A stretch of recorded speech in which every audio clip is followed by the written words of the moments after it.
Assalamualaikum warahmatullahi wabarakatuh.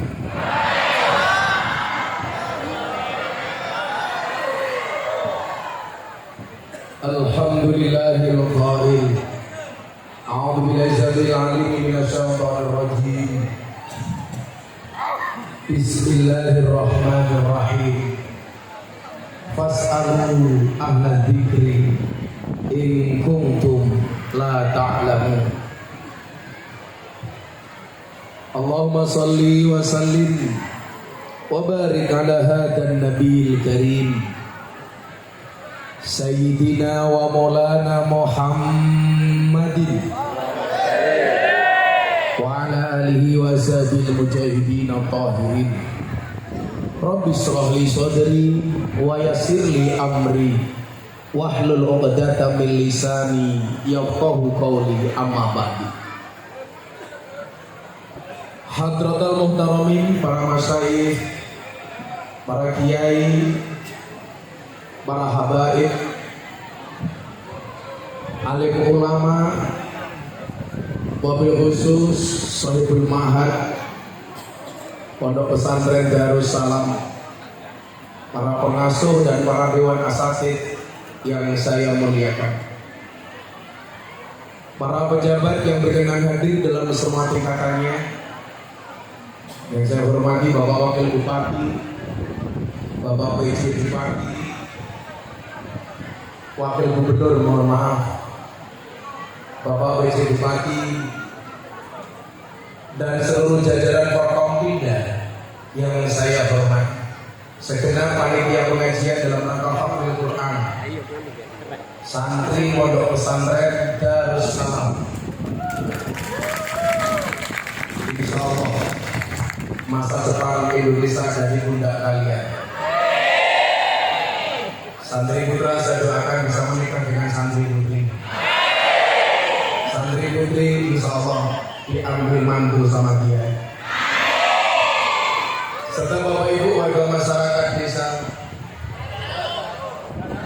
Tegal Arum, Kecamatan Rindu Hujan, Kabupaten Kebu, Provinsi Jambi yang berbahagia. Beli bawang, beli merica, Gus Miftah datang dengan membawa cinta.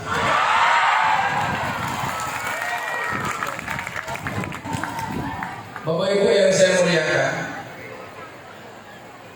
siang hari ini saya lihat panas, cerah dan sunyi, tapi lihat wajah-wajah di santri jadi adem. Kenapa?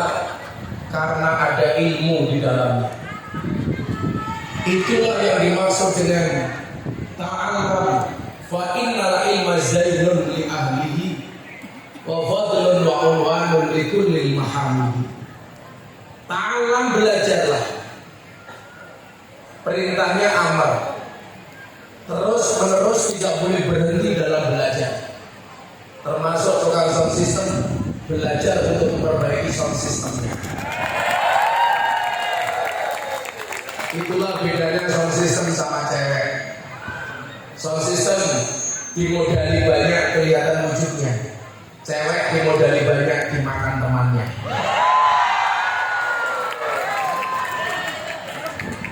Berbahaya. Ta'allam, teruslah kamu belajar. Fa innal ilma, karena sesungguhnya ilmu itu zainun li ahlihi, akan menjadi perhiasan bagi pemiliknya. Kita bisa melihat bagaimana orang berilmu. Mungkin wajah dan fisiknya pas-pasan, tapi ketika memiliki ilmu yang tinggi, maka akan kelihatan tampan dan menarik. Maka saya sering bilang, kita sering mengenal istilah inner beauty, kecantikan dari dalam. Kecantikan dari dalam itu sumbernya dari ilmu dan budi pekerti. Maka Gus Miftah sering bilang, Mbak Putri, cantiknya wajahmu hanya akan membuat laki-laki menatap, tapi cantiknya akhlakmu akan membuat laki-laki menetap. Maka jangan hanya perbaiki wajah dan fisikmu, tapi lupa memperbaiki akhlak dan budi pekerti. Kalau hari ini orang ragu soal nasab, orang lupa asyarafu bil adabi la bin nasabi. Kemuliaan itu karena adab, bukan karena nasab. Maka kalau kamu merasa nasabmu pas-pasan, ngajilah. Maka dengan ngaji akan memperbaiki nasab. Kenapa? Karena punya ini. Coba Anda lihat yang sudah hari ini, wajahnya shining, munawwarah, bersinar. Dari tadi kipas-kipas, bukan karena takut panas, tapi karena takut bedaknya luntur.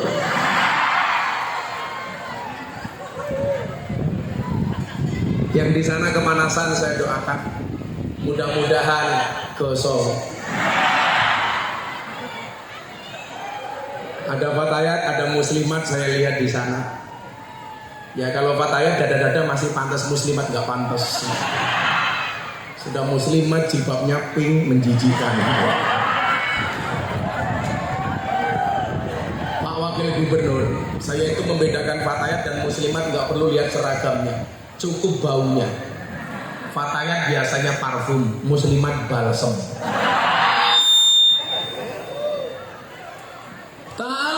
Teruslah belajar minal mahdi ilal ladi, long life education. Kenapa? Karena masa depan itu bagi mereka yang mau belajar. Orang yang terus belajar, dia akan menjadi pemilik masa depan. Dan orang yang berhenti belajar, dia akan menjadi pemilik masa lalu. Maka adik-adik di Darussalam saya bilang, orang yang niat belajar sedang berlatih, mohon maaf, orang yang niat belajar dimanapun dia akan mendapatkan pelajaran. Tapi orang yang tidak niat belajar sedang belajar pun dia tidak akan mendapatkan pelajaran. Kalau kamu bilang, Gus, saya hanya dari Pondok Darussalam, dari desa di sebuah kabupaten terpencil, dari bandara saja 6 jam, jalannya rusak, serasa dihantam ombak tanpa air. Saya duduk kiri mencelat ke kanan, saya duduk di kanan mencelat ke kiri. Jangan kemudian menjadikan itu kamu insecure. Apa itu insecure? Underestimate, tidak percaya diri. Harus confident, walaupun jangan over confident. Kita harus percaya diri walaupun kita terlahir di penjuru pelosok negeri. Pondok pesantren saya di Lampung, di mana saya dulu belajar, lebih desa daripada tempat ini. Jalannya sama-sama remuk, tapi ternyata tidak mengurangi keinginan saya untuk bisa berprestasi.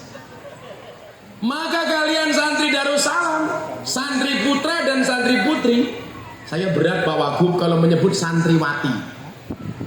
Berat, santriwan dan santriwati. Wan itu dalam kamus bahasa Indonesia artinya yang memiliki. Contoh, Pak Wakil Gubernur ini negarawan, orang yang memiliki negara. Para ustadz itu ilmuwan, orang yang memiliki ilmu. Wartawan, orang yang memiliki warta. Hartawan, orang yang memiliki harta. Yang saya gagal paham, Taiwan. Orang yang memiliki Iwan goblok. Makanya kalau saya bilang santriwan, seolah-olah saya memiliki santri. Saya lebih suka dengan menggunakan diksi santri putra dan santri putri. Masa depan kita, mohon maaf, tidak tergantung orang lain. Maka apa? Jadilah orang yang optimis untuk menetap masa depan. Kalau kita belajar, di situ ada kalimat yang indah. Wal ismu minhu mu'rabun wa mabniun. Isim itu ada dua, mu'rab dan mabni. Mu'rab itu dinamis, mabni itu statis. Maka jadi santri harus mu'rab, jangan mabni. Jadi penceramah harus mu'rab walaupun nggak ada kopi. Harus mu'rab.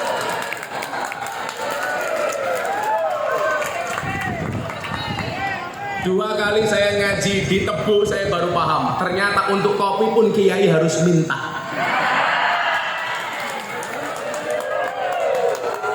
Gak ada ngerti-ngertinya sama sekali. Minta baru datang.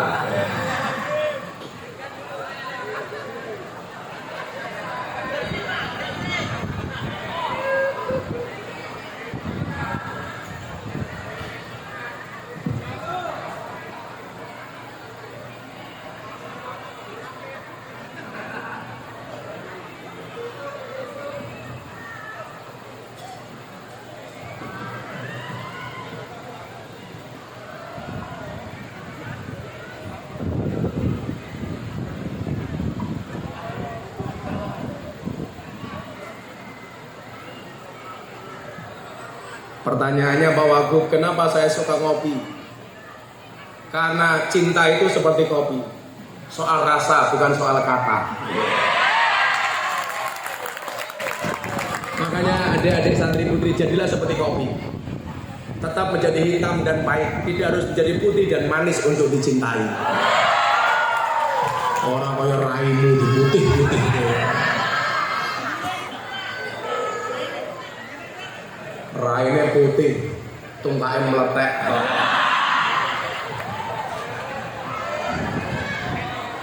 Cuak. Wal ismu minhu mu'rabun wa mabniyun. Isim itu ada dua, mu'rab dan mabni.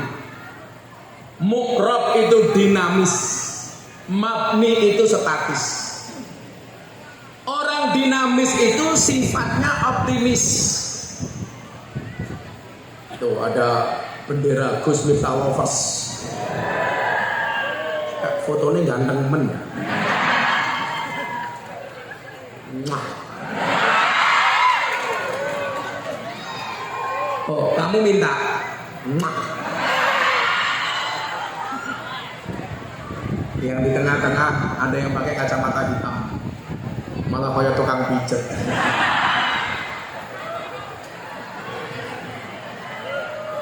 Orang dinamis itu sifatnya optimis, sementara orang statis itu pesimis. Apa bedanya optimis dengan pesimis? Optimis itu melihat peluang dalam masalah, sementara orang pesimis melihat masalah dalam peluang. Maka ketika dikatakan wal ismu minhu mu'rabun wa mabniyun, jadilah trendsetter, tidak hanya follower. Jadilah imam, tidak hanya makmum. Jadilah yang di depan, jangan yang di belakang.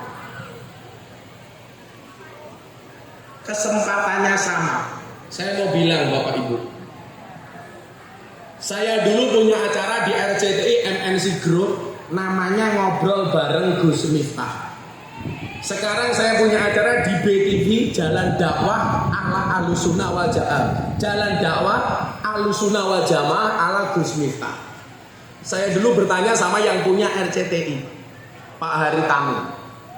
Bos, Anda bikin televisi dulu modalnya berapa? 500 miliar Pak, waktu itu. Hari ini orang mau bikin TV nggak perlu 500 miliar, cukup 2 juta beli HP cross. Bikin TV Darussalam TV, posting YouTube, medsos, kekuatannya sama dengan TV. Artinya apa? Kita tinggal di pelosok daerah, tapi kita bisa dilihat oleh dunia. Contoh kemarin dari Yogyakarta, Allah anugerahkan tunanetra, namanya Putri Aryani. Cukup nyanyi satu lagu di American Got Talent, matanya tidak bisa melihat dunia, tapi hari ini dunia melihat dirinya. berasa di pelosok daerah, jangan membuat kamu tidak percaya diri. Kita punya kesempatan yang sama. Falikulli syai'in maziyah. Semua orang punya kelebihan masing-masing. Kalau bahasa saya apa? Falikulli syai'in pak-pakun. Semua orang punya pak-pak masing-masing. Given pemberian dari Allah mungkin berbeda. Saya dengan Pak Wagub, Allah berikan kepada Pak Wagub kekuasaan jadi wakil gubernur. Tapi Allah berikan kepada Miftah lebih ganteng daripada Pak Wakil Gubernur. Ingat, itu fakta.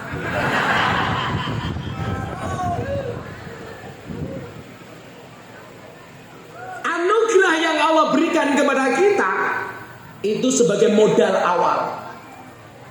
Bagaimana hari ini kita bisa menjadi orang yang grow up, terus berkembang? Caranya bagaimana? Maksimalkan potensi.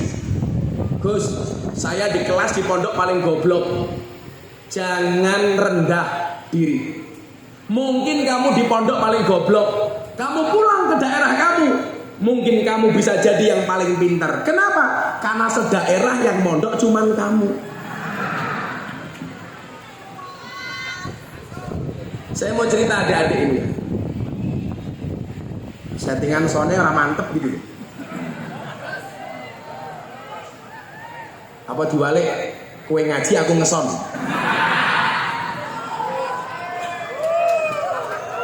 Makanya tukang son gila makan ngaji nguyuh cewek no. Nguyuh merah cewek. Ini sound kontrolnya ini nggak maksimal. Sound kontrol yang nggak bisa ngomong R nggak usah ngomong kontrol ya.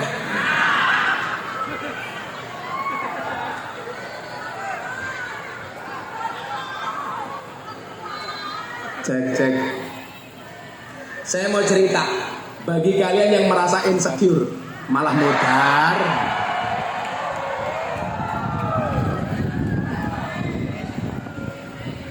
Kita doakan sound sistemnya di sound yang paling besar, se-RT.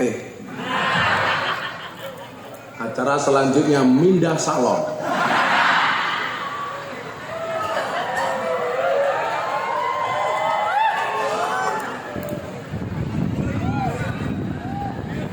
Gila sampai bingung tahan pemindah semua.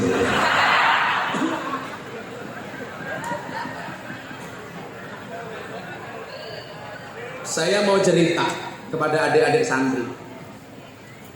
Bagaimana Allah create manusia itu, menurut manusia itu mungkin kekurangan, tapi nggak ada yang sia-sia. Ciptaan Allah itu tidak ada yang sia-sia. Termasuk yang mungkin menurut manusia itu kekurangan, tapi ketika dimaksimalkan itu adalah sebuah potensi. Yang tadi kita contohkan, mungkin matanya di Aryani tidak bisa melihat, tapi ternyata Allah berikan multi talent. Tidak hanya bisa nyanyi, tapi juga membuat lagu. Saya mau cerita, saya dulu sanawiyah dan aliyah, pondok pesantren saya di Lampung. Kebetulan saya puja kesuma, putra Jawa kelahiran Sumatera. Saya keturunan ke-9 dari Mbah Muhammad Besari Ponorogo, walinya Ponorogo. Saya keturunan nomor 9. Mbak saya itu kaya 7 turunan, tapi saya kiri. Kenapa? Keturunan nomor 9. Sudah habis Pak. Saya keturunan ke-9. Mbahnya Ponorogo lahir di Lampung. Miftah punya bapak Kiai Muhammad Muradi, punya bapak Kiai Muhammad Boniran, punya bapak Kiai Muhammad Usman, punya bapak Jalal Iman, punya bapak Karyonawi, punya orang tua Kiai Madarun, punya orang tua namanya Kiai Ilyas, punya orang tua namanya Muhammad Besari. Makamnya di Ponorogo. Kalau diurutkan lagi sampai nomor 18 saya masih hafal. Muhammad Besari punya bapak Anom Besari, makamnya di Caruban Madiun. Anom Besari punya bapak Abdullah Mursad, makamnya di Kediri. Abdullah Mursad punya bapak namanya Raden Demang. Raden Demang punya bapak namanya Pangeran Demang. Pangeran Demang punya bapak namanya Panembahan Wirasmoro. Punya bapak Susuhunan Praworo. Punya bapak Sultan Trenggono. Punya bapak Raden Patah. Punya bapak Prabu Brawijaya. Jadi saya urutan ke-18 dari Mbah Prabu Brawijaya. Itulah kenapa kok saya ganteng dibandingkan Pak Wagub.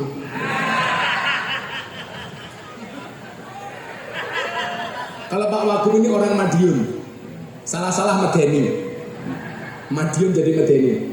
Soalnya goblok meneh itu kere.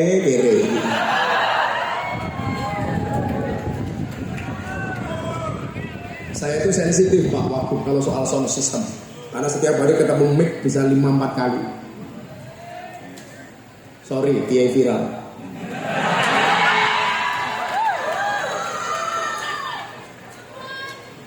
Kreatif NO itu membuat daftar siapakah kiai NO yang paling banyak followernya. Nomor 1 pada kejawir.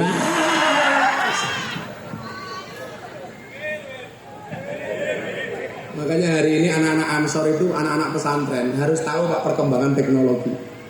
Pak polisi punya pistol, 1 peluru hanya bisa nembus 1 kepala. Tapi postinganmu di medsos 1 postingan bisa nembak jutaan kepala. Saya komentar terhadap selebgram yang makan babi menggunakan Bismillahirrahmanirrahim. Lina Mukharjingan. Saya komentari Pak. Saya komentar cukup 1,5 menit. Dalam waktu sehari ditonton 2 juta kali. Betapa hebatnya postingan itu. Ceramah saya di gereja tahun 2021 diposting sama Deddy Corbuzier sahabat saya. Dalam waktu sehari ditonton 7 juta kali. Coba kalau yang posting Pak Wagub, saya nonton 5.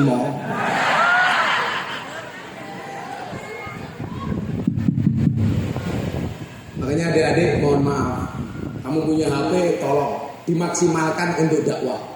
Posting yang bagus-bagus, jangan yang dilihat malah yang enggak. Jangan yang dilihat konten-konten yang tidak bermanfaat.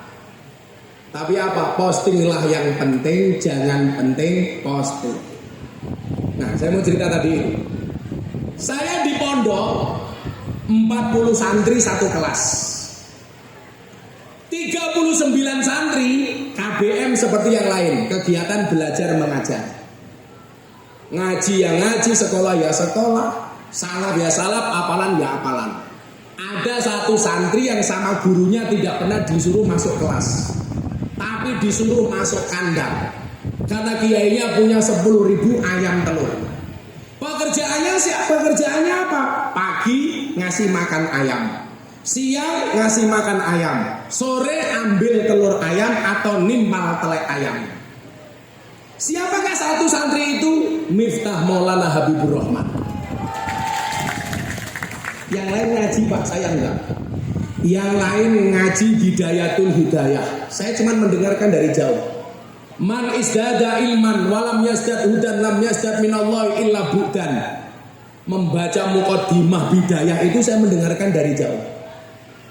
Sahabat saya 39 ngaji kitab Bidayah, mohon maaf, ngaji kitab Hikam Ibnu Athaillah As-Sakandari. Saya hanya melihat dari jauh. Saya waktu itu ngiri sama kiai saya, sama teman-teman yang lain. Saya dengarkan dari balik tembok, saya diusir. Udah, tugas kamu nggak di sini, kamu di kandang. Udah, kamu nggak usah di sini, kamu ngisi jeding. Pak Kiai mau mandi. Sudah, itu ada tamu, kamu buatkan kopi dan seterusnya. Saya waktu itu batin, kenapa kok ada diskriminasi antara yang lain dengan saya? Tapi saya orang yang percaya dengan tabaruk, ngalah berkah. Kalau ini dakwah dari kiai, pasti berkah. Sampai saya mau berangkat kuliah di Jogja, saya pamit sama kiai saya.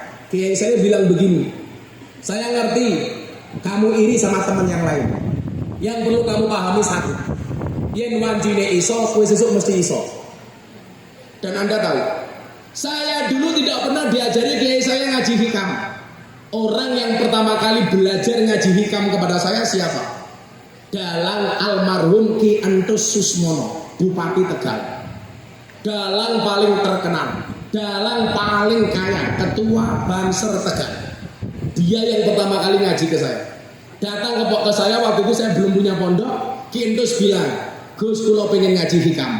Saya bilang, saya sama kiai saya nggak diajari hikam.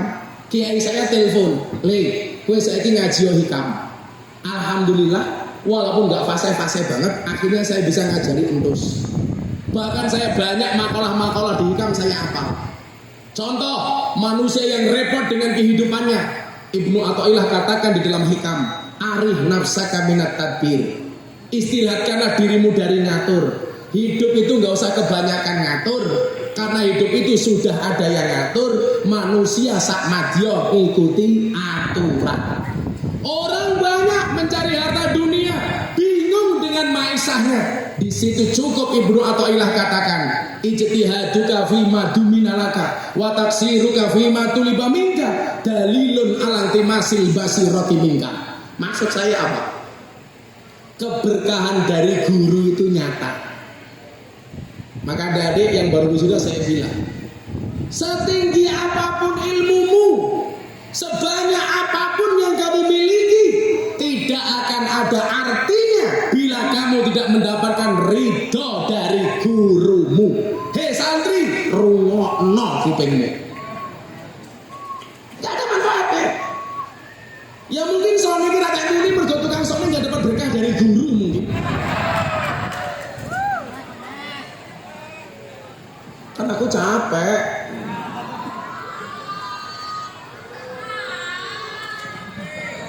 Kayak suwe-suwe tak rabi loh kayaknya. Malah jawab ayo wae. Emangnya aku cowok apaan? Pokoknya adik-adik jangan pacaran. Ingat, orang pacaran itu seperti orang kencing di dalam celana. Maksudnya apa? Semua orang bisa melihat tapi tidak bisa merasakan kehangatannya. Kalau kamu dibilang, santri jomblo, kamu jawab, kenapa saya jomblo? Kamu harus ingat, bintang itu indah untuk dilihat, bukan untuk dimiliki. Santri jomblo nangis, nulis status di WA, aku bisa mati tanpamu. Alah dobos. Lanangan nopo, putus karo pacar bunuh diri, gantung diri di bawah pohon kemangi. Iki rasa disetatenan lho. Abot semuni, mau awal-awal mau penak. Dibayar ora enggak? Ora dibayar tak bayar apa-apane sing apik. Goblok kok tukang sone. Lama awal-awal kepenak. Ya udah ngopi dulu. Encer sangit.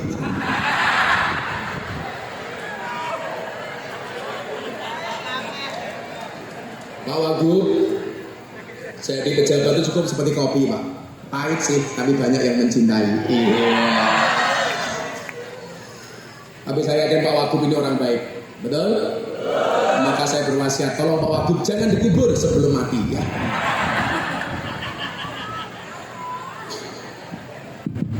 Sallu ala Nabi Muhammad. Bisa tak pakai selawatan dulu, siapa tahu bisa berubah. Mau selawatan? Minta lagu apa? Apa? Alamatnya anak soleh. Kalau itu gak usah dinyanyikan, cukup saja jadi anak soleh. Amin. Ibu minta lagu apa? Lagu lama atau lagu baru? Lagu lama, sudah lupa. Minta lagu apa? Lagu baru? Belum hafal. Istri baru matamu, kamu jangan godain aku. Aku takut. Kalau mau. Cek. Saya mau lagu Merah Putih Joko Tingkir versi sholawat. Sallu ala Nabi Muhammad. Sing rumah ibadah atau lagu angin lunas. Sekarang rumah boleh menang.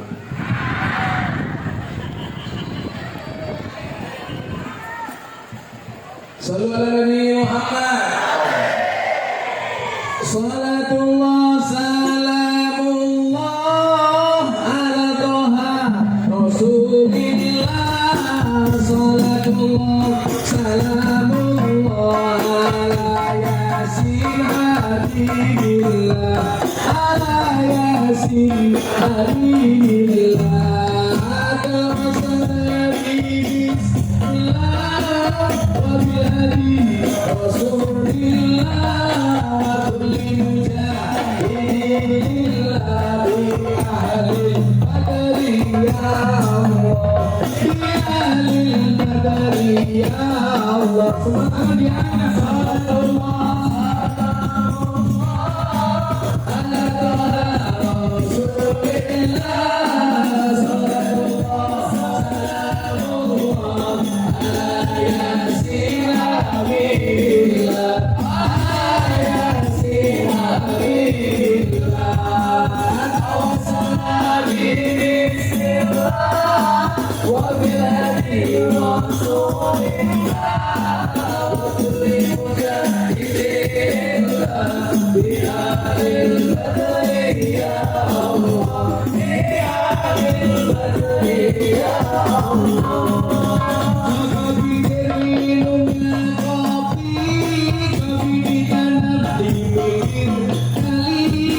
ayo berpikir tentang negeri ini, kalau bukan kita siapa lagi, kalau bukan siapa lagi.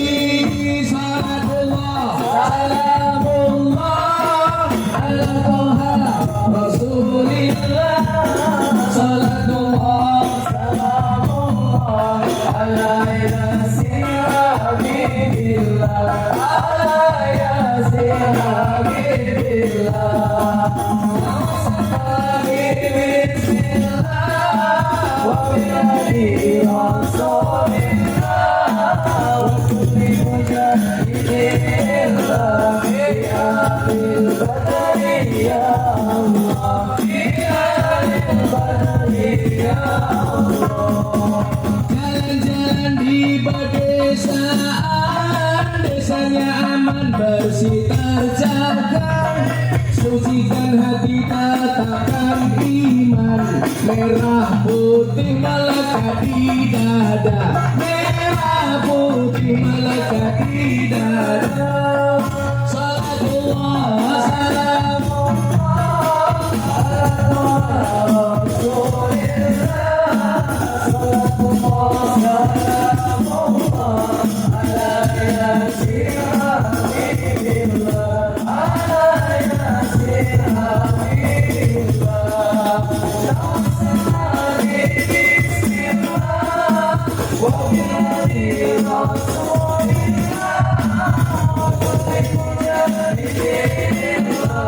bi ahlil badri ya Allah, bi ahlil badri ya Allah. Bunga cantik di tepi taman, beragam warna memikat hati, mari rawat kebinekaan demi keutuhan NKRI, demi keutuhan NKRI. Semua tangan. Salatullah salamullah ala Rasulillah, salatullah salamullah ala yasin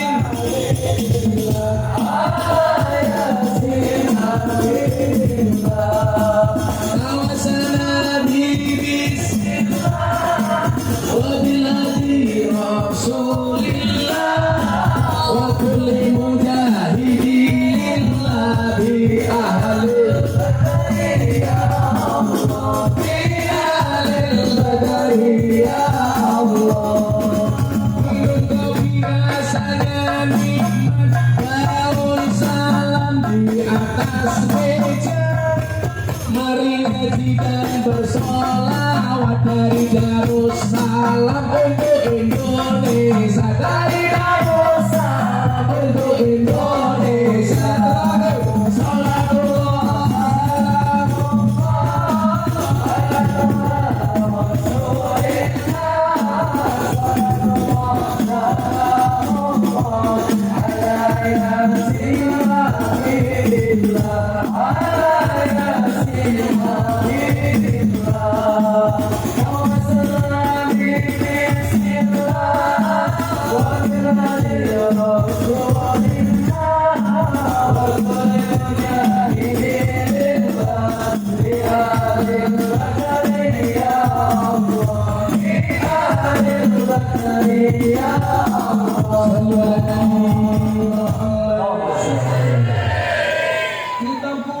kita santri, tahu tempe menu sarapan. Ayo kabeh sing sregep ngaji, tak usah kelingan mantep. Makan bakpao di hari Minggu, hari Rabu minumnya susu. Aku jomblo bukan karena gak laku, tapi karena memang gak ada yang mau. Sallu ala Nabi Muhammad. Ibu muslimat anak saya. Oke, tak kasih. Sego berkat rasanya nikmat, sego gandum, sayure asem. Beda batayat karo muslimat, batayat parfum muslimat balsam. Ada sama PP mau ada yang jatuh cinta nggak? Tuku bawang kleru merica wis kepacut sayang mau dianggap Semarang kaline butek sing disayang matane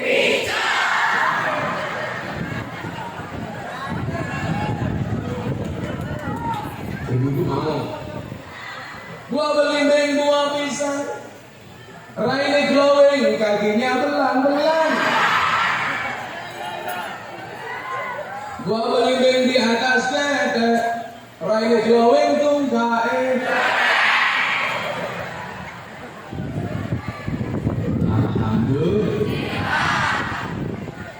Dolan ning sawah Gus ning kali kayu nongko digawe lemari.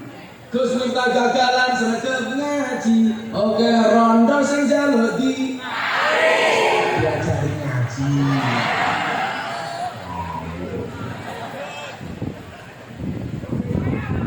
Budaya bahaya Pak. Di depan saya kira nggak sama Pak Iral. Malah tukang las. Apa jenenge? Karmati. Darbi.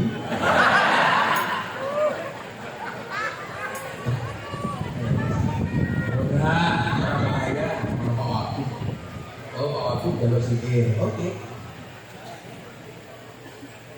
Provinsi Jambi Kerawan Gus Miftah.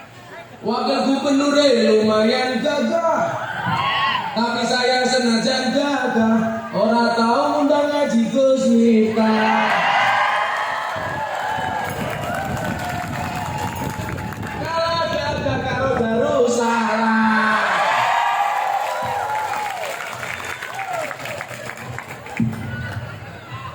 Oke, gubernur langsung jawab, ya ini hancur ini.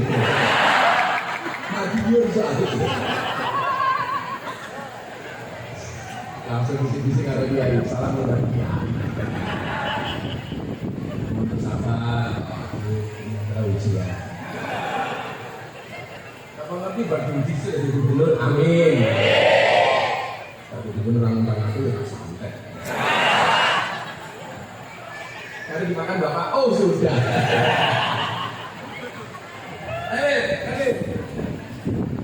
apa namanya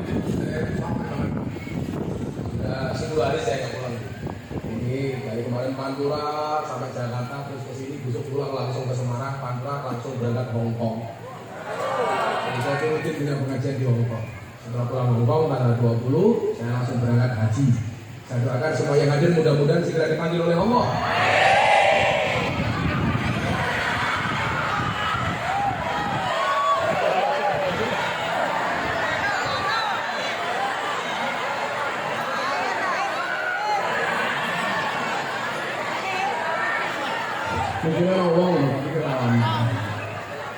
Segera dipanggil oleh Allah untuk ziarah Madinah. Untuk ziarah Makkah. Amin. Dipanggil oleh Allah. Amin. Tapi benar ya. Saya itu deh, saya mau cerita tak saat ini masalah sing kiai karo santri. Saya dulu itu berangkat umroh pertama kali tahun 2011. Tapi jauh sebelum itu sudah saya create bagaimana saya bisa berangkat haji minimal umroh. Tahun 2004, tahun 2000, pas saya kuliah di Jogja, setiap kali berangkatan haji, Pak, Saya langsung ke asrama haji. Sebelum jamaah haji datang, asrama haji saya datang. Saya bantu ngepel, bantu bersihin kamar, menyiapkan makanan dan minuman untuk calon jamaah haji. Sambil berdoa, doa dari guru saya. Apa doanya? Allahumma yassir lana ziyaratal Makkah wal Madinah bi barakati sayyidina Muhammadin sallallahu alaihi wasallam. Doa ini simpel tapi bagus. Di hari H pemberangkatan embarkasi Jogja itu di Solo. Jamaah naik bis bagus, dikawal mobil patwal polisi berangkat ke Solo. Saya kejar pakai sepeda ontel. Mata saya berlinangan air mata sambil membaca doa Allahumma yassir lana ziyaratal Makkah wal Madinah. Teman-teman saya kuliah bilang, "Kamu pagi petok, besok dikejar nganggo sepeda." Apakah kekejar? Enggak. Lampu merah tidak berhenti dikawal polisi. Makanya kalau ada adik ibu-ibu pengen di lampu merah nggak berhenti gampang. Satu, jadilah presiden kayak Pak Jokowi. Dua, jadi jamaah haji. Atau nomor tiga, naik ambulan. Saya kejar. Singkat cerita, doa ini selalu saya baca. Tahun 2011 saya bikin pesantren. Tahun 2012 saya pengen umroh. Saya telepon travel. Saya mau umroh, bisa nggak? Bulan depan. Oh bisa Gus. Ternyata saya nggak perlu datang, pihak travelnya malah datang ke rumah saya. Dia bilang apa? Gus Miftah mau umroh. Iya, saya punya uang 20 juta. Ini pasti kurang. Saya bayarkan dulu 20 juta. Biaya umroh waktu itu 25 juta. Pihak travelnya bilang apa sama saya? Gus Miftah berangkat saja bersama travel kami. Nggak usah bayar. Gus Miftah jadi pembimbing. Saya bilang sama travel, saya ini belum pernah umroh. Bagaimana disuruh jadi pembimbing? Orang travel bilang apa? Walaupun Gus Miftah belum pernah berangkat, tapi saya yakin Gus Miftah bisa jadi pembimbing. Uangnya untuk uang saku Gus Miftah saja. Di situ kemudian saya punya teori, Allah itu tidak memanggil orang yang mampu, tetapi Allah akan memampukan orang yang terpanggil. Siapakah yang dipanggil? Yang paling pantas menurut Allah.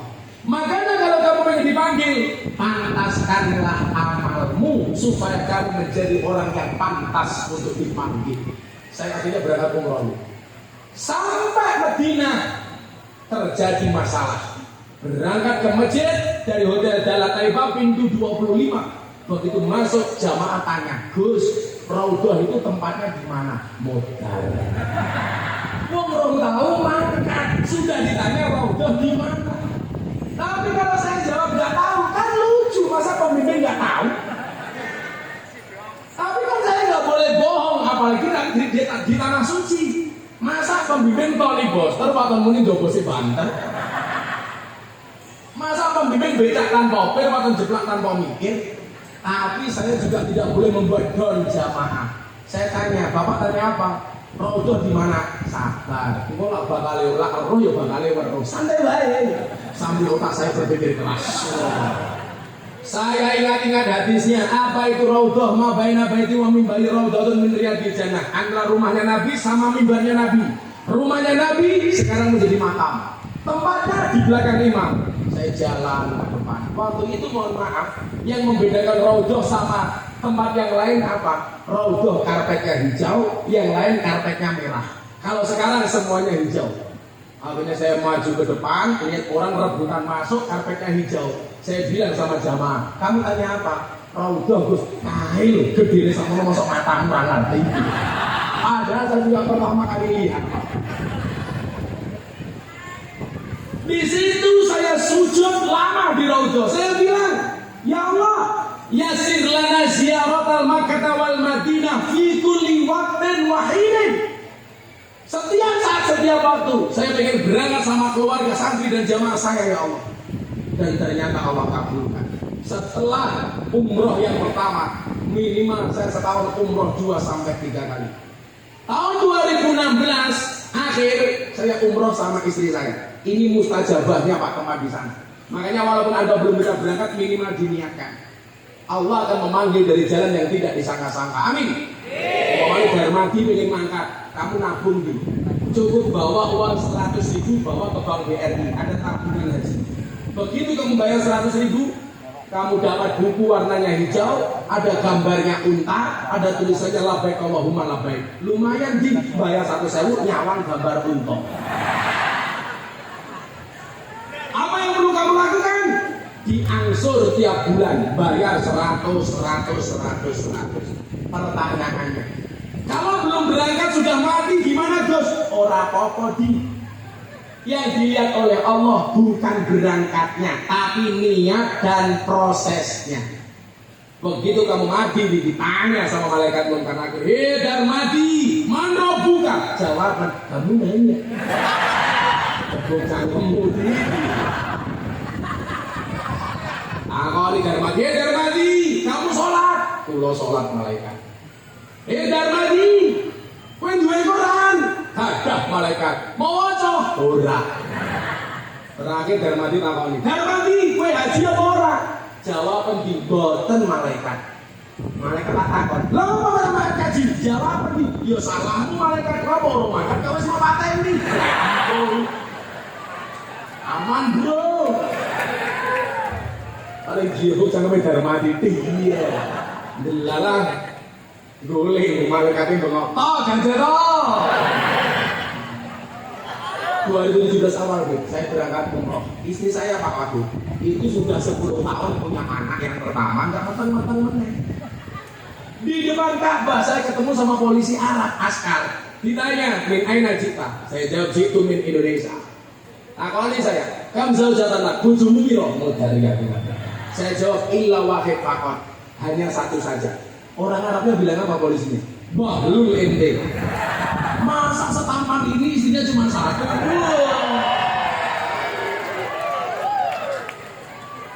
Saya ditanya lagi, "Anaknya berapa?" "Illa wahid," baru satu.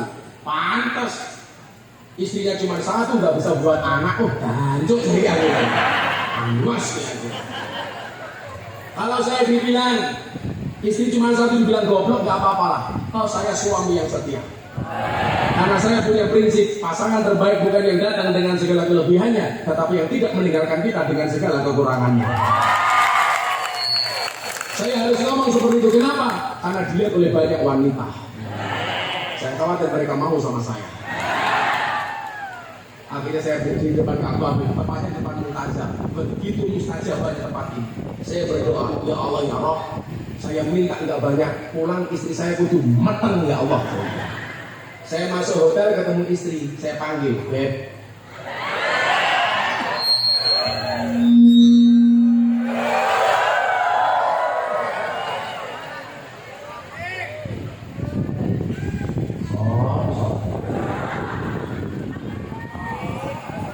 Cek. Iki gila mateni tukang son hukumnya apa toh? Makruh, Gus. Jadi Habib bilang mati tukang son hukumnya makruh. Orang haramnya tak pateni ya ini. Oi, son modal ya, Cok.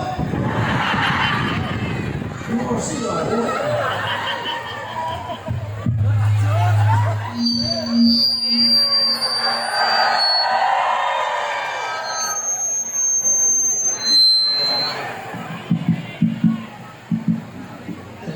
Cek. Kita akhiri pengajian hari ini.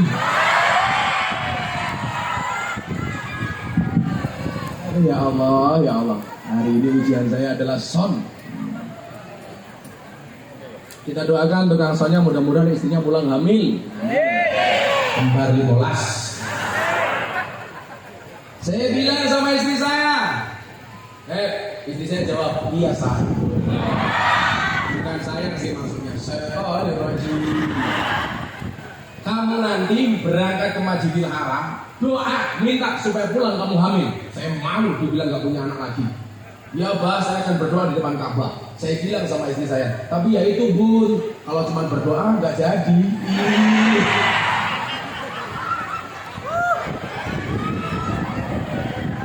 Itu akhirnya saya masuk kamar langsung nyanyi.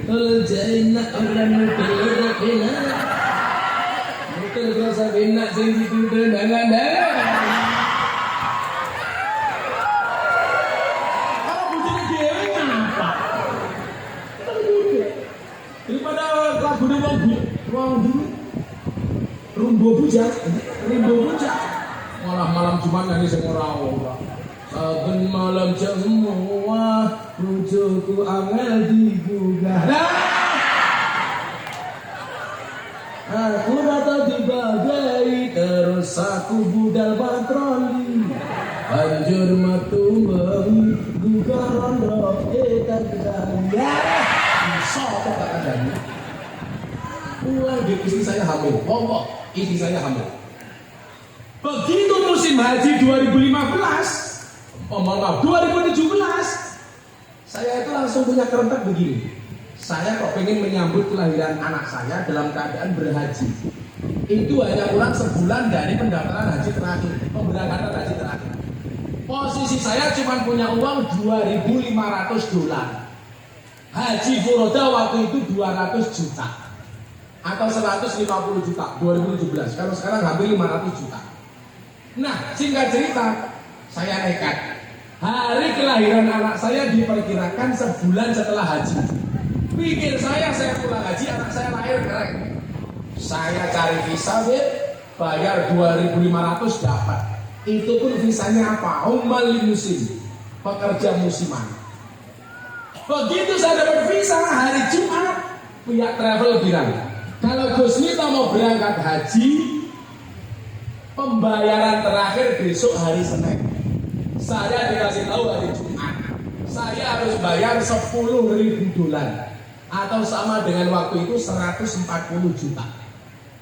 Saya bilang, ini duit dari mana? Tapi di situ saya yakin dengan keakbaran Allah. Bagaimana Allah memberikan keajaiban kepada Musa ketika dia menjalankan perintah Allah berperang melawan Fir'aun. Allah memberikan solusi dengan terbelahnya lautan. Di situ saya teringat dengan Nabi Ibrahim ketika diperintah menyembelih lehernya Ismail. Allah kasih kejutan dengan seekor domba. Di situ saya ingat Nabi Ibrahim dibakar sama Namrud karena ketaatannya kepada Allah. Allah kejutkan dengan api yang dingin. Qulna ya naru kuni barda wa salaman ala Ibrahim. Saya cuma berdoa. Salah satu doa saya apa? Hasbi Rabbi Jallallah ma fi qalbi ghairullah Nur Muhammad sallallahu la ilaha illallah. Hari Minggu saya ditelepon sama sahabat saya, Gus, ada pengusaha dari Jakarta di Jogja mau bikin pengajian nanti malam. Gus Miftah bisa ngisi apa enggak? Saya tanpa pikir panjang ngaji, pulang dikasih uang saku, tak kasih istri saya. Saya nggak tahu isinya berapa. Besok saya harus bayar. Saya sholat tahajud, ya Allah. Kalau memang ini panggilanmu saya bisa berangkat. Kalau enggak berarti saya belum terpanggil. Selesai sholat subuh, istri saya iseng buka amplop.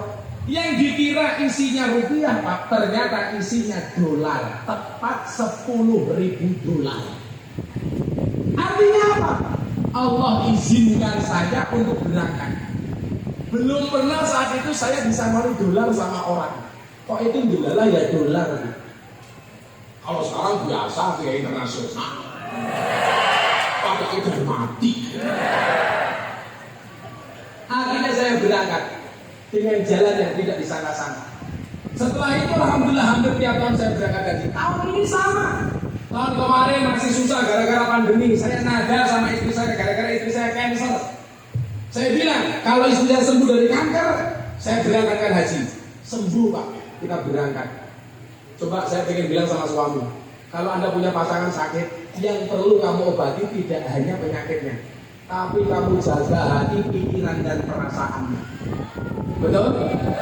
Istri saya divonis mati sama dokter 2,5 tahun. Ini dokter mau saya pukul mulutnya. Karena dia bilang, Gus, mohon maaf, istrinya yang mampu hidup 2 tahun. Kalau saya bukan orang terkenal, tak tahu bisa ngomong-ngomongnya. Tahun 2019 Pak, istri saya divonis kanker. 2 tahun katanya mati. Istri saya akhirnya suruh berobat ke Malaysia. Saya bilang sama istri saya, kamu berangkat, gak usah niat berubah. Niatnya apa? Belanja. Tak kasih ATM, tapi tidak saya kasih nomor PIN-nya.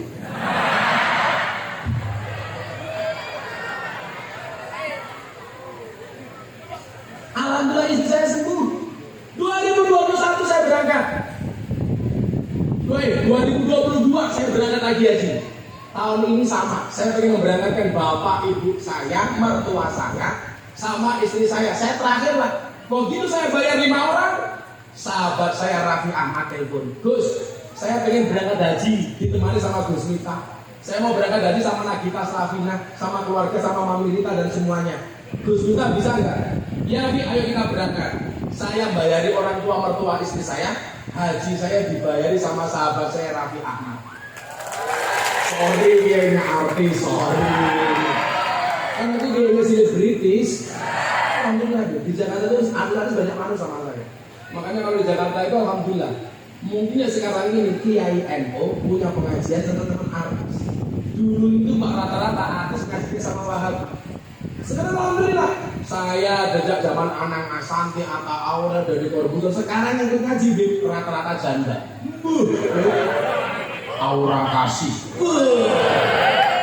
Wika Salim, Selin Evangelista, Nikita Mirzani. Orang pada benci sama Nikita Mirzani. Itu mulutnya kayak gitu, pakaiannya seksi. Justru bagi saya peluang. Orang Indonesia itu asik tuh. Pakaiannya seksi tapi sholat.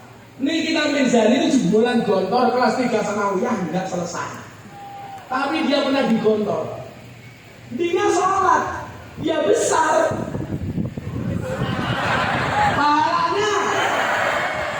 Oh mau bilang susunya ya. Pahalanya. Itu saya. Yang terbaru idolanya Pak Wakil Gubernur juga ikut saya ngaji. Siapa? Lucinta Luna.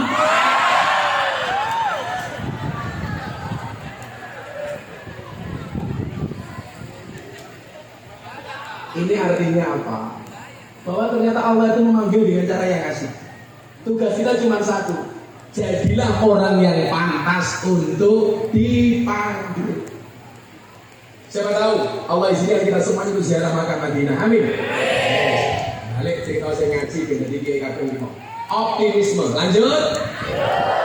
Sudah jam 5:30.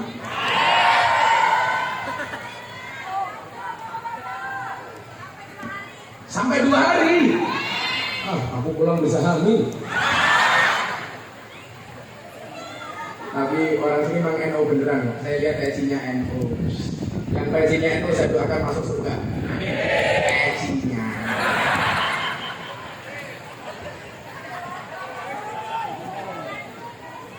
Kembali ke wal ismu minhu murabun wa mabniyun. Kita harus bisa menjadi orang yang optimis.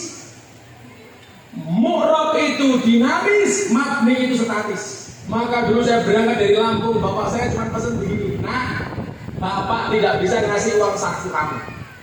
Saya dulu kuliah, adik-adik, nggak dikirim sama orang tua saya. Bapak ibu saya larang untuk ngirimi saya uang. Cukup dikirimi doa, fatihah dan sholawat. Saya berangkat ke Jogja, pesan bapak saya cuma satu. Nah, kamu coba pahami ini. Kalamuna lafdun mufidun kastakin. Padahal waktu itu saya nggak pernah ngaji jurumiyah, apalagi alfiah. Mentok ngapalke ngimriti pun saya nggak paham. Tapi apa? Bapak saya pesan, kamu pahami. Kalamuna lafdun mufidun kastakin. Singkat cerita saya berangkat ke Jogja, nggak bawa apa-apa. Naik bis Damri 30.000. Berangkat dari Lampung ke Yogyakarta. Naik bis. Cek sound.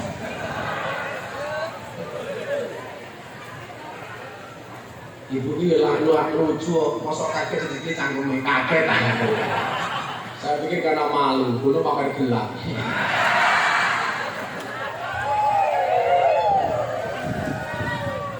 Jantung itu di sini Bu, bukan di sini. Kalau mas-mas Banjar ini jelas punya jantung tapi nggak punya hati. Iya. Pohon bisa. Saya berangkat ke Jogja. Sampai Jogja, Pak Wagub bingung kenapa nggak bisa ngekos. Saya akhirnya manggon di Masjid Muhammadiyah yang tadi saya ceritakan. Apa yang saya lakukan? Pagi saya berangkat kuliah sampai siang, sore ngurusi masjid, malam jualan. Saya waktu itu nyari pondok pesantren yang gratis nggak ada. Maka dengan alasan itulah kenapa saya sekarang punya pondok pesantren gratis. Saat saya mau makan saya berdoa Allahumma barik lana. Doanya saya tambahin. Ini optimisme mu'rob. Ya Allah, hari ini saya nggak bisa makan, tapi satu saat saya harus bisa memberi makan orang. Alhamdulillah Pak, sekarang santri saya lebih dari 400, semuanya gratis, makan minum tanggung sama saya sendiri. Itu dia apa? Setiap mau tidur, saya berdoa Bismillahirrahmanirrahim wa bismillahirrahmanirrahim. Ya Allah, saya nggak punya tempat tidur, tapi saya harus bisa memberikan fasilitas kepada orang lain untuk bisa tidur. Ternyata apa yang dilakukan sama bapak ibu saya di rumah, setiap habis sholat saya dikirimi Fatihah oleh ibu bapak saya. Untuk anakku di Jogja, Miftah Maulana Habibur Rahman Al-Fatihah. Sholawati sama ibu saya, Allahumma sholli ala Sayyidina Muhammad 1000 kali 1000 kali. Setiap hari lahir saya, hari Minggu pahit ibu saya puasa. Ternyata benar, tirakat orang tua menentukan kesuksesan seorang anak. Kalian orang tua, nitip anak ke Darussalam, jangan hanya sekedar nitip, tapi disupport dengan doa. Untuk anakku di Darussalam Al-Fatihah. Anaknya yang belum berangkat ke pondok tidur, pegang kepalanya, Fatihah sholawati. Allahumma sholli ala Sayyidina Muhammad. Ya Allah, mudah-mudahan anakku soleh, mandi. Bantu juga begitu, punya istri cerewet, gampang, turu cekel cangkeme.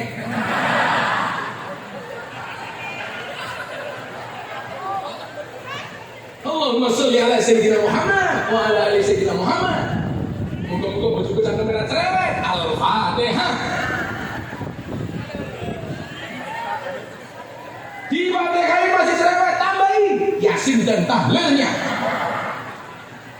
Tapi kalau Fatihah itu memang ajib ya. Saya itu kalau sholat kiai sepuh kayak Mbah Dimyati Rois Al-Fadlu Al-Fadilah, Mbah Yai Zainuddin Almarhum Ploso, Al-Habib Maulana Lutfi bin Yahya Pekalongan, ijazah yang diberikan sama saya ini cuma 2, Fatihah sama sholat. Karena apa? Al-Fatihatu liman quri'at lahu. Fatihah itu bagi siapapun yang membacanya. Fatihah itu ampuh nih. Ono kopi panas, bacakan Fatihah 100 kali, langsung dingin. Wallah dingin.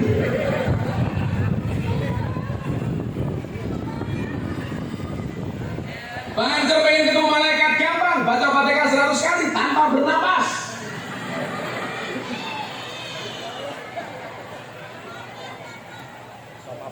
Ternyata benar Pak, bahwa salah satu da'watin mustajabun, salah satunya apa? Doa orang tua kepada anaknya. Maka jangan hanya nitip anak ke pondok, transfer, tidak hanya uang, tapi doa. Kita nitip sama Pak Kiai, tapi nggak pernah anak kita ditirakati. Makanya kenapa Pak Abu? Saya itu sampai hari ini masih puasa Daud. Kemarin saya puasa, hari ini enggak, besok puasa. Seterusnya. Tujuan saya cuma satu. Saya bisa seperti ini karena tirakat bapak ibu saya. Artinya apa? Masa depan orang yang ikut saya, anak saya, santri saya, dan jamaah saya, masa depannya bisa baik kalau saya ikut sumbangsih tirakat untuk semua orang-orang yang kenal dengan saya, termasuk orang Darussalam. Amin. Saya alhamdulillah, saya itu puasa Daud sudah dari tahun 2016 yang terakhir. Sekarang 2023. Sehari puasa, sehari tidak. Termasuk bulan Ramadan kemarin saya juga Daud.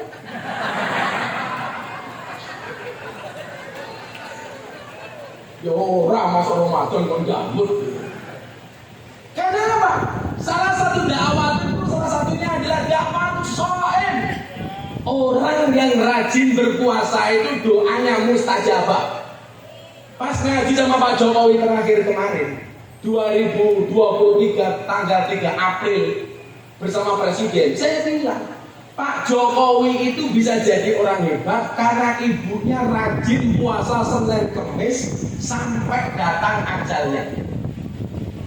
Makanya lumrah kita punya presiden hebat, ibunya ahli puasa. Banser, oh seorang mangan wae cangkemmu cuk. Sono wetenge gede nih ya Allah. Saya tadi bilang wong lanang iki lawat tangi gede biasanya manuke cilik.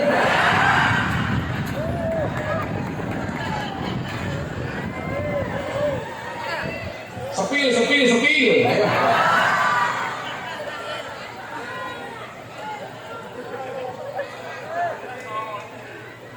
Artinya apa? Untuk mengkreat masa depan yang baik itu dibutuhkan banyak faktor. Tidak hanya tergantung peserta didik, tidak hanya tergantung guru, tapi juga support system yang dibuat oleh orang tua.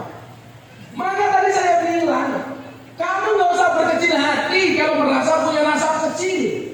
Coba saya ingatkan tentang nasab ini. Mohon maaf, sekarang lagi rame soal itu. Kalau saya punya solusi, hentikan perdebatan itu.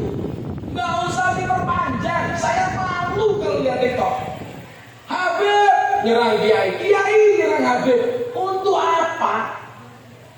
Saya bilang memang halal bil halal di Kanjus Sholawat bersama Jatman, bersama Rois Jatman Habib Lutfi. Saya diminta untuk ceramah, gue ngaji apa Lutfi minta sama saya. Saya sampaikan pesannya Habib Lutfi tahun 2008 di kamarnya beliau. Saya bilang, waktu itu Habib Lutfi bilang begini sama saya. Saya masih miskin, Habib Lutfi manggil saya juragan. Itulah doanya orang soleh itu mustajabah. Dulu saya belum punya apa-apa, saya sudah dipanggil juragan. Saya punya uang 50.000 untuk beli susu anak saya umur 2 tahun. Saya minta sama istri saya, udah jangan beli susu dulu. Kenapa, Pak?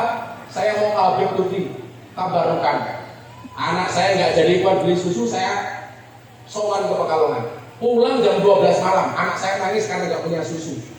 Apa yang terjadi? Akhirnya malam itu saya rebutan susu sama anak saya.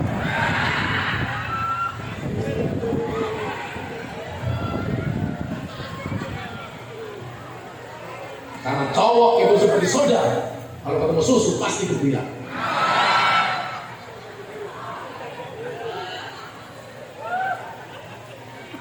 Kangkong Habib itu bilang, Pak begini Pak Waktu, ini pesannya. Beliau dulu bilang begini sama saya. Nah, kamu harus tahu, hasutnya kiai itu lebih medeni tinimbang hasutnya santri. Saya bilang, masa ada kiai hasut?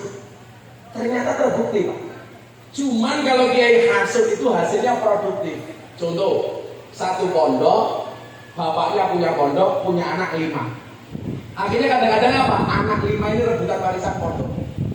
Tapi karena hasutnya orang alim produktif, yang nggak kebagian pondok bapaknya, keluar dari pondok, bikin pondok sendiri. Hebatnya kiai itu kalau hasut. Tapi yang menjadi persoalan hari ini adalah kadang-kadang hasut itu bukan masalah pendapat, tapi mohon maaf, bukan karena beda pendapat, tapi karena beda pendapatan. Dan itu terjadi sama saya, Bu. Tahun 2021 saya ceramah di gereja Jakarta Utara, trending nomor 1 dunia. Gara-gara saya ceramah. Gara-gara itu apa? Saya diundang oleh wali kota Los Angeles, Amerika Serikat. Wali kota Los Angeles ngundang saya. Wakil Gubernur Jambi enggak.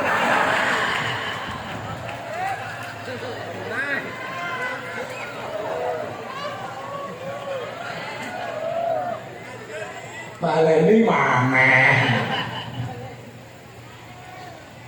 Saya dihajar di ceramah di gereja. Minta kafir. Saya jawab, enggak masalah, sadar lagi. Repot amat. Hasut. Kemudian pesan yang kedua dari Habib Lutfi apa waktu? Nah, pengen menghancurkan Indonesia itu gampang.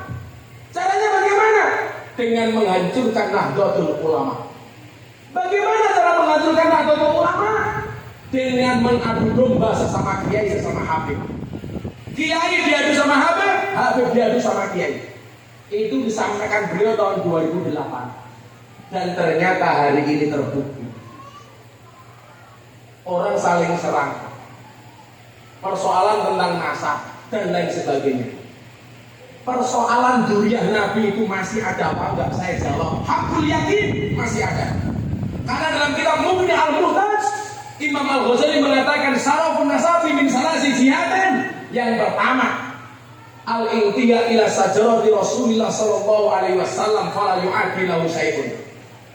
Nasab yang terhubung sampai baginda Nabi. Pertanyaan berikutnya adalah, apakah Habib itu benar-benar duriah?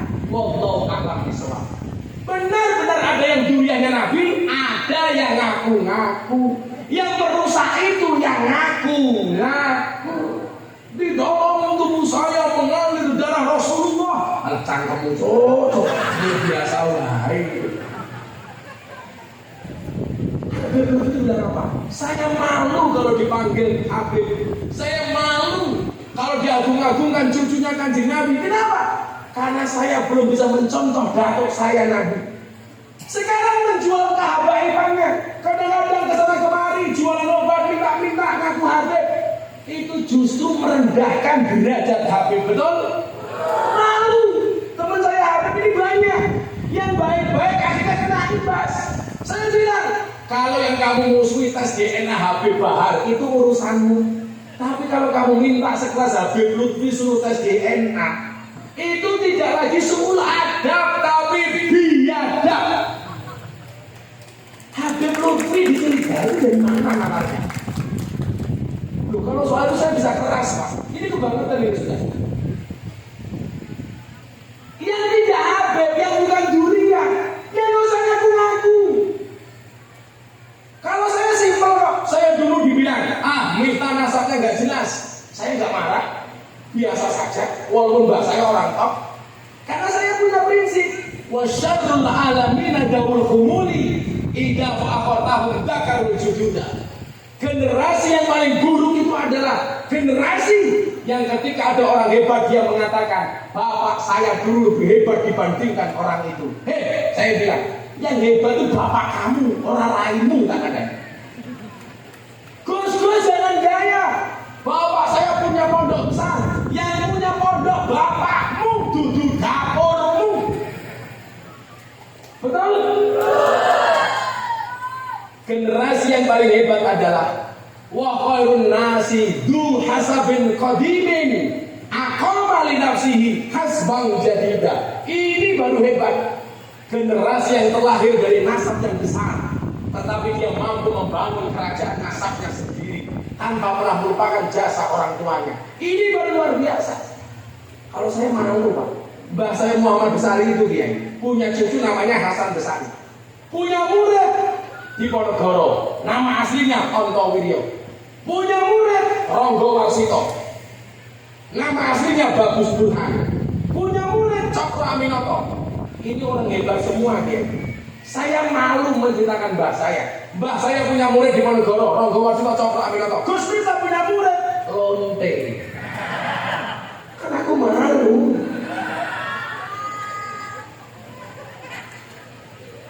Tapi harus saya urusi Pak. Karena apa? Saya punya prinsip, kulla syai'in idza kasura rahusa ilal adaba. Segala sesuatu itu kalau jumlahnya banyak pasti murah kecuali adab. Artinya apa? Kalau kamu ingin mahal, jadilah orang yang beradab atau jadilah orang yang sedikit. Barang itu kalau sedikit langka, kalau langka antik, kalau antik harganya mahal. Kiai itu banyak, yang ngurusi lonte jarang. Siapa? Gus Miftah. Berarti Gus Miftah kiai? Kiai larang goblok. Mau kiai lonte. Omongan gasu.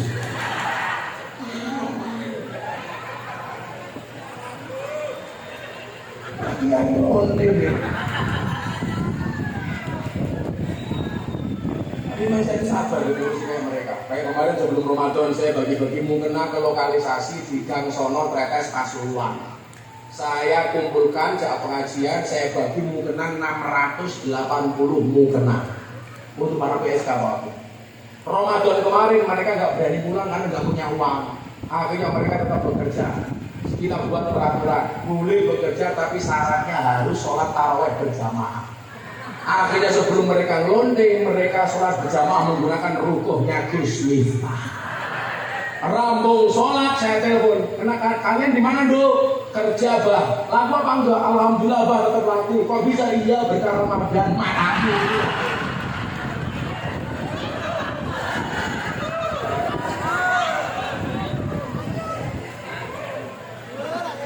Coba ingat kata Imam As-Syafi'i. Kalau kamu melihat orang bermaksiat di malam hari dan kamu ketemu di keesokan harinya, jangan pernah katakan dia ahli maksiat. Karena barangkali malam itu dia sudah bertobat, dia nangis-nangis minta ampunan dari Allah, sementara mata kamu tidak melihat. Maka saya bilang, jangan pernah menghina pendosa seolah-olah kamu tidak pernah berbuat dosa. Itulah alasan kenapa saya dapat julukan presiden para pendosa. Rakyatnya siapa ya? Rupa-rupa ini. Apa jalan gitu? Maka please lah, nggak usah dilanjutkan perdebatan soal itu. Kita sama-sama tahu diri lah.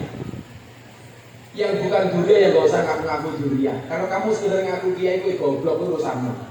Tapi kalau duriannya Nabi itu ada konsekuensinya, betul? Semua orang punya kelebihan masing-masing. Saya ulangi, asyarafu bil adabi la bin nasabi. Kemuliaan itu karena adab, bukan karena nasab. Ngajilah supaya nasabmu terhormat. Shallu ala Nabi Muhammad. Ya Rasulullah,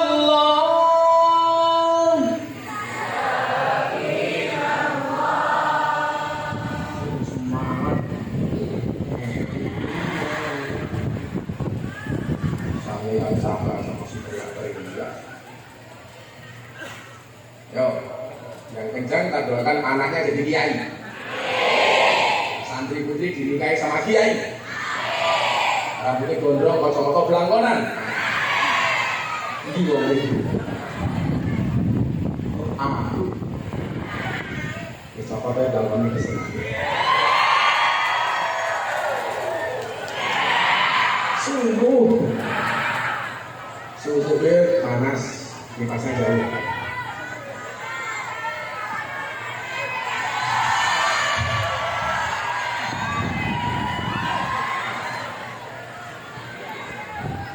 Jawab saya bandar. Ya Rasulullah,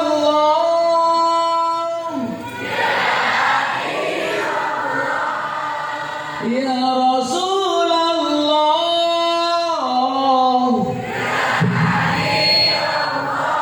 Muhammad ibni Abdillah, Muhammad ibni Abdillah, Muhammad.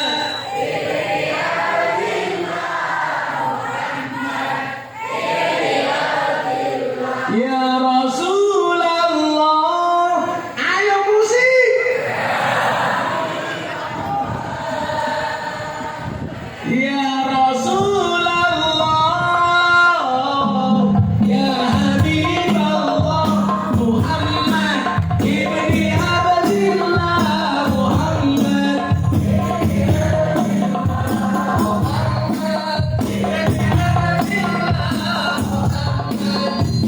Bareng-bareng. Ya Rasulullah, ya Habibullah, ya Rasulullah, ya Habibullah, Muhammad ibni Abdillah, Muhammad ibni Abdillah,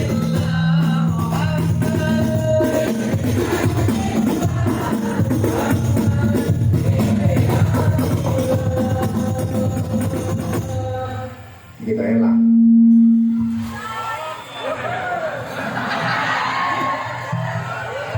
Soalnya ini ngomong loh jadi.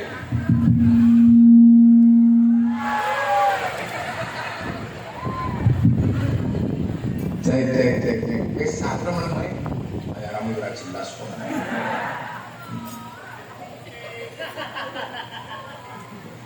Yen wis mati pondora melu bojo ayu wis ana sing nemu. Sapa sing nemu? Pak Wagub.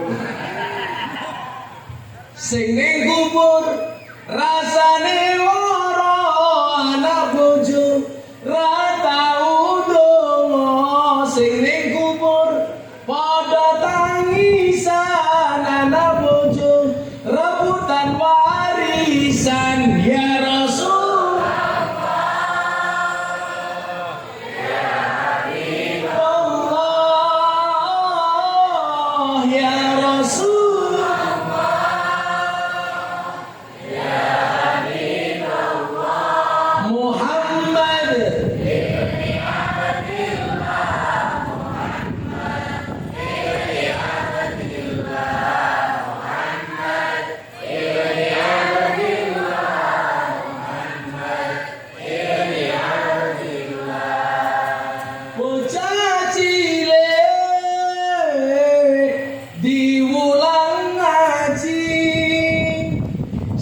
yang gede